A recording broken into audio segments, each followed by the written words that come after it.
नमस्कार बच्चों, आज हम करेंगे 12वीं कक्षा के गद्य खंड से बाजार दर्शन पाठ 12।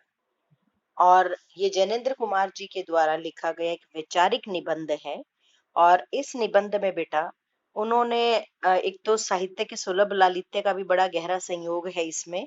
और कई दशक पहले लिखा गया ये जो लेख है आज के बाजारवाद को समझाने में बिल्कुल बेजोड़ है, जो हमें बताता है कि किस तरीके से हम लोग बाजार के प्रति जो है ललायित रहते हैं, उसकी चकाचौंध हमारे ऊपर हावी हो जाती है, फिर हमें भले ही किसी चीज की जरूरत हो या ना हो।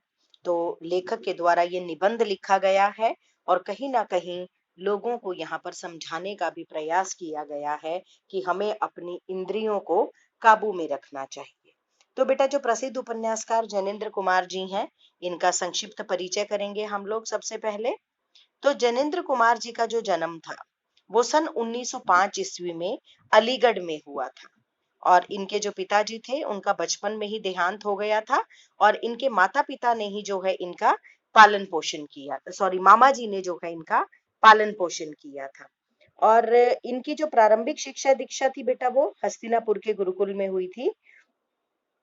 और 1921 ईस्वी में ये गांधी जी के प्रभाव के कारण पढ़ाई छोड़कर असहयोग आंदोलन में इन्होंने भाग लिया था और अंत में जो है स्वतंत्र रूप से लिखने लगे थे।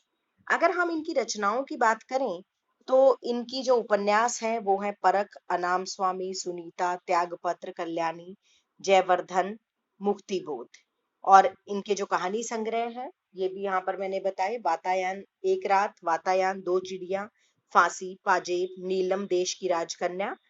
और जो निबंध है, प्रस्तुत प्रश्न, जड़ की बात, पूर्वोदय, समय और हम, साहित्य का श्रेय और प्रेय, सोच विचार और बाजार दर्शन, जिसे हम अभी पूरे विस्तार सहित करेंगे। तो बेटा यहाँ पर जो है मैं आपको बताना चाहती हूँ कि जो जैनेन्द्र जी के द्वारा जो ये निबंध लिखा गया है, इस पूरे के पूरे निबंध में उन्होंने अपने साहित्य का भी बहुत बढ़िया परिचय दिया है। और दर्शकों को, सॉरी पाठकों को उन्होंने बिल्कुल बांधने का जो है वो बिल्कुल सही और सटीक कार्य किया है। तो यहाँ पर देखिए जो इसका पहला अंश है, इसमें लेखक बताते हैं, जैनेन्द्र जी अपने परिचितों मित्रों से जुड़े अनुभव बताते हैं। और वो स्पष्ट करते हैं कि जो बाजार है उसके अंदर इतनी ज्यादा जादुई ताकत होती है कि वो मनुष्य को अपना गुलाम बना लेती है। और यदि हम अपनी आवश्यकताओं को ठीक ठाक समझकर बाजार का उपयोग करें तो इसका लाभ उठा सकते हैं। लेकिन अगर इसके विपरीत हम बाजार की चमक दमक में फंसने के बाद बेटा क्या होता है कि हम असंतोष, तृष्णा और ईर्ष्या से घायल होकर सदा के लिए बेकार हो सकते हैं। तो यहाँ लेखक क्या कहना चाहता है बेटा?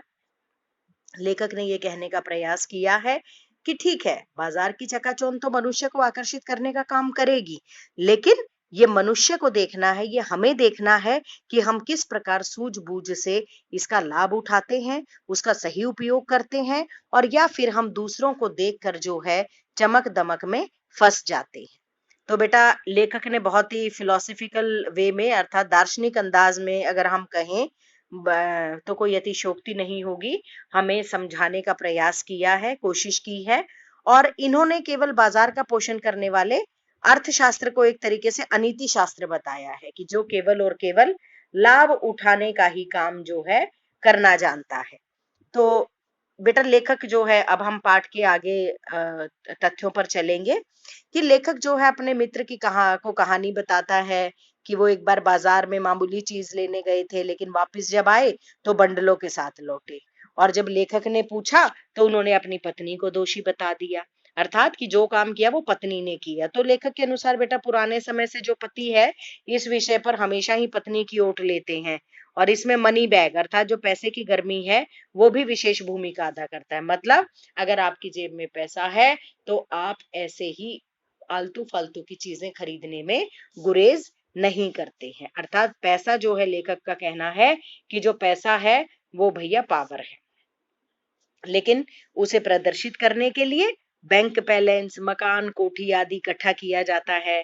और जो पैसे की परचेजिंग पावर है उसके प्रयोग से जो है पावर का रस मिलता है। तो बेटा लेखक ने दूसरे इसमें उन लोगों को भी बताया है कि जो लोग संयमी होते हैं, मतलब अपने ऊपर कंट्रोल रखते हैं, नियंत्रण रखते हैं कि वो पैसे को जोड़ते रहते हैं, और जब पैसे का जुड़ा होता है उनके पास इतना सारा, तो खुद को बहुत गर्व से फूला हुआ महसूस करते हैं।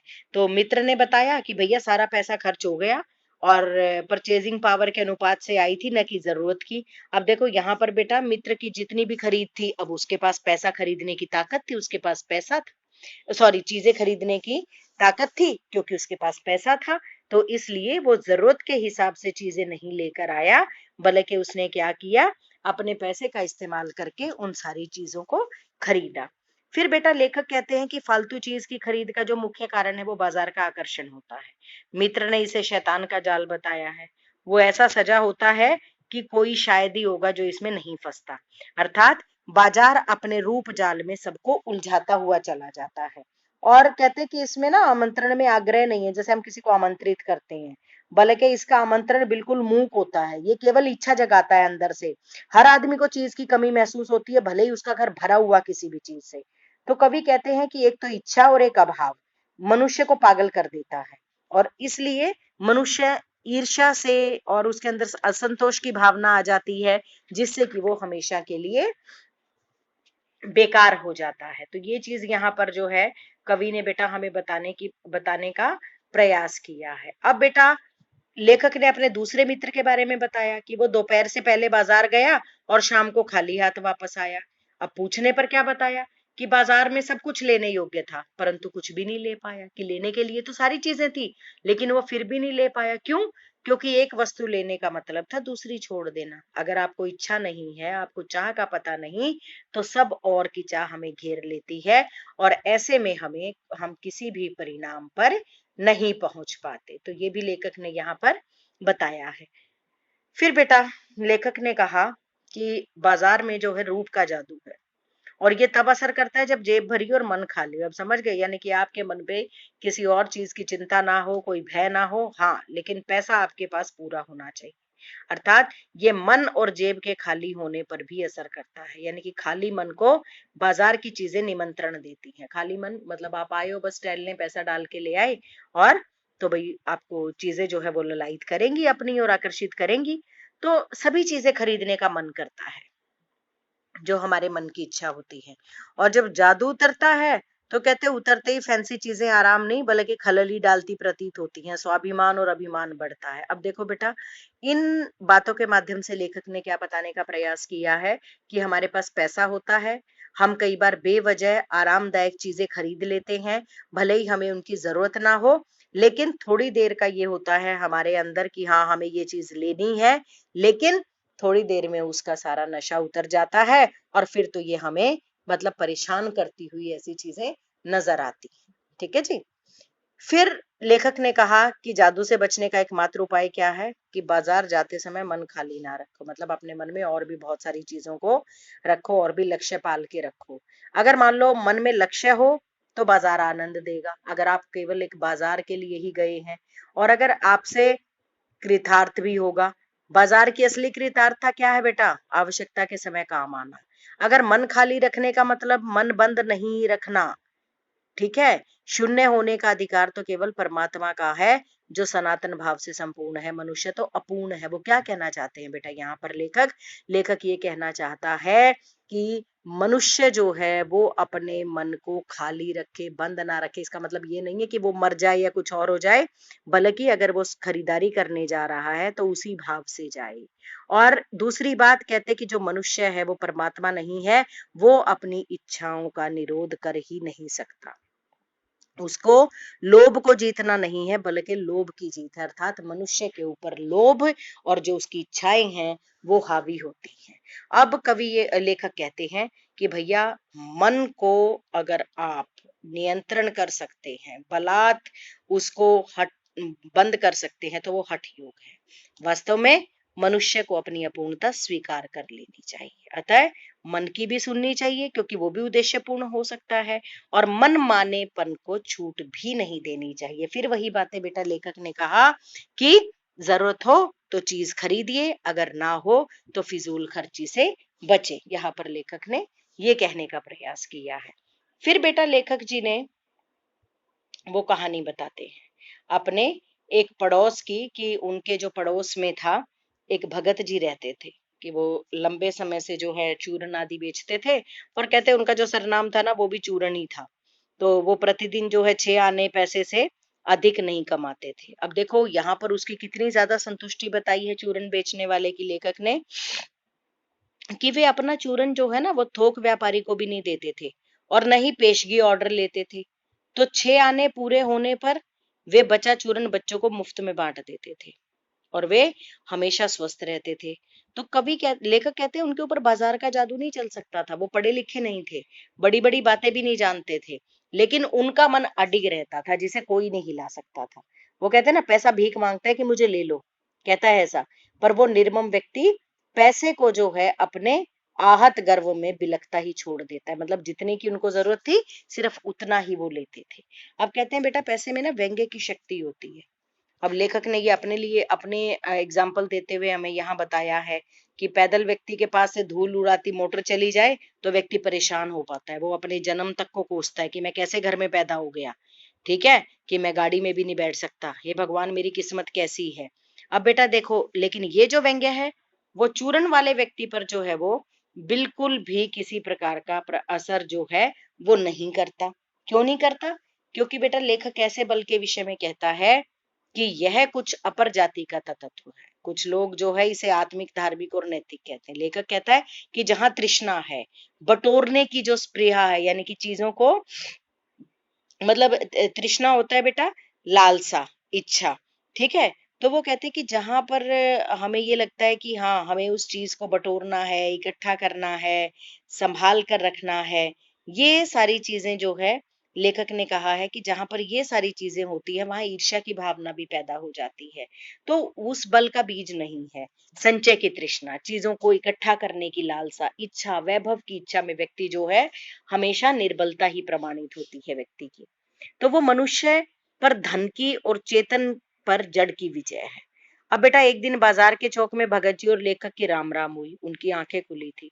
वे सबसे मिलकर बात करते हुए जा रहे थे, लेकिन वे भौचक्के नहीं थे और ना ही किसी प्रकार से लाचार थे। देखो, कम कमाते थे लेकिन फिर भी लेखक ये कहते हैं कि वो किसी भी प्रकार से लाचार नहीं था व्यक्ति, कि उन्होंने भांति भांति के बढ़िया माल से चौक भरा था, लेकिन उनको मात्र अपनी जरूरत की चीज से मतलब था।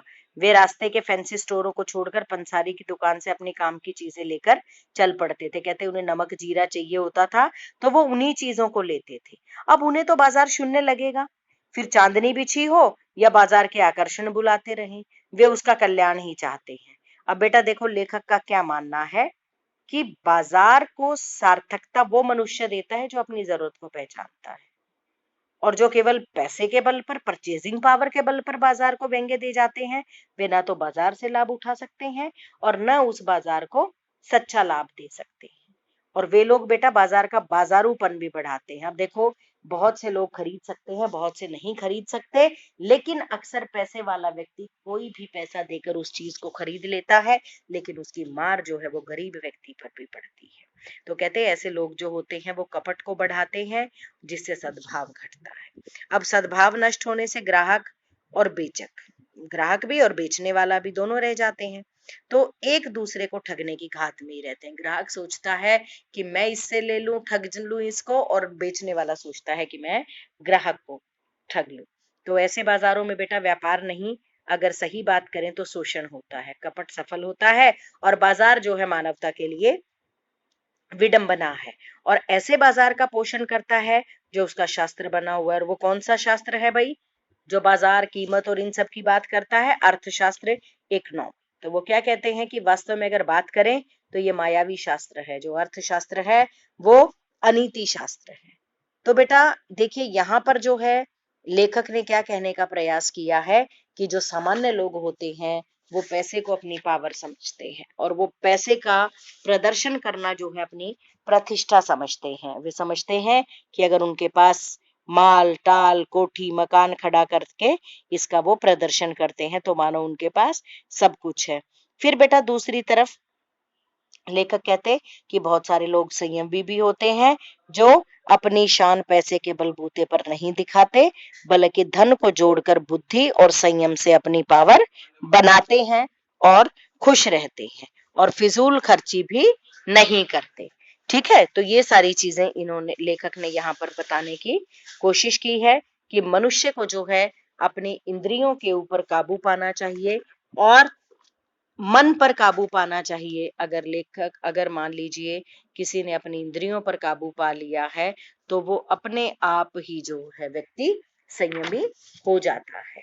तो हाँ, लेखक ने साथ साथ ये भी बताया है कि बेटा व्यक्ति जो है ना वो बाजार के जादू में फंसे बिना बिल्कुल नहीं रह सकते। अब अगर बात करें, कहते हैं आप किसी बड़े मॉल में जाएंगे ना तो वहां पर मोबाइल फोनों को देखकर आपका मन उनकी ओर आकर्षित हो जाता है। बेशक ठीक ठाक फोन भी हो, फिर भी उसके बाद चाहे आपको किस्तों में फोन क्यों ना लेना पड़े, आप उसको लेने से नहीं चूकते हैं। तो बेटा बाजार के जादू की पकड़ से बचने का सीधा सा उपाय क्या है कि जब ग्राहक बाजार में जाए तो उसके मन में भटकाव नहीं होना चाहिए। यानी कि ये नहीं कि ये भी ले लूं, वो भी ले लूं, उसे भी ले लूं। उसे सिर्फ अपनी जरूरतों के बारे में जो है स्पष्ट रूप से पता होना चाहिए। मनुष्य को बाजार जब तक नहीं जाना चाहिए जब तक उसका मन खाली हो। ऐसी स्थिति में बाजार के रूप का जादू उसे हमेशा जकड़ लेता है। और साथ ही साथ बाजार की जो सार्थकता है वो लोगों की आवश्यकता पूरी करने में है, और ग्राहक को अपनी आवश्यकता का सामान मिल जाता है तो समझिए कि बाजार सार्थक हो जाता है। हाँ, यहाँ पर अगर हम एक और बात करें बेटा, तो लेखक ने ये भी बताया है कि एक अंतर चिन्ह लेना भी जरूरी है कि मनुष्य को जो है क्या करना चाहिए कि मनुष्य को अपनी इच्छाओं का कोशिश करनी चाहिए निरोध करने की। ठीक है, लेकिन अक्सर हम लोग जो है ठाठ देखकर मन को जो है बंद रखना जड़ता है, और जो कहते हैं ना कि जैसे बड़ा मुश्किल होता है अपने आप पर कंट्रोल करना। ठीक है, तो कुछ लोग तो बेटा इन इच्छा निरोध को जो है तप मानते हैं, लेकिन लेखक जो है इस तप को झूठ मानता है। तो और साथ ही साथ बेटा लेखक ने हमें यहाँ पर ये भी बताने का प्रयास किया है कि लोभ को अगर हम नकार दें तो वो उसकी जीत है, क्योंकि लोभ को नकारने के लिए लोग मन को मारते हैं, और उनका ये नकारना स्वैच्छिक नहीं होता बेटा, वो जबरदस्ती, वो नहीं कर सकते ऐसा। इसलिए और यहाँ पर जो है लोभ की जीत हो जाती है।